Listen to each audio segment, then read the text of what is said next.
বিজয় দিবস। দেশবাসীকে জানাই বিজয়ের রক্তিম শুভেচ্ছা।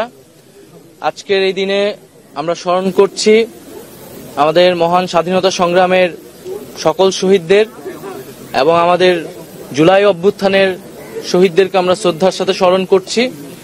1971 সালের স্বাধীনতা সংগ্রামের মধ্য দিয়ে বাংলাদেশ বিশ্বের বুকে একটি রাষ্ট্র হিসেবে আবির্ভূত হয়, আমাদের স্বাধীনতা অর্জিত হয়।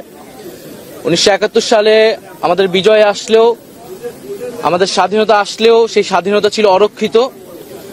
আমাদের 2024-এর বিজয়ের মধ্য দিয়ে আমাদের স্বাধীনতা পূর্ণতা পেয়েছে এবং 2024-এর এই বিজয়ের মধ্য দিয়ে আওয়ামী ফ্যাসিস্ট মুক্ত দেশে জনগণ প্রকৃত বিজয়ের স্বাদ অনুভব করছে এবং ইনশাল্লাহ আমাদের এবারের বিজয় এবং এবারের স্বাধীনতা আমরা রক্ষা করব এবং একটি ফ্যাসিস্ট মুক্ত আধিপত্যবাদ মুক্ত বাংলাদেশ থাকবে, নতুন বাংলাদেশ। এটাই আমাদের প্রত্যাশা।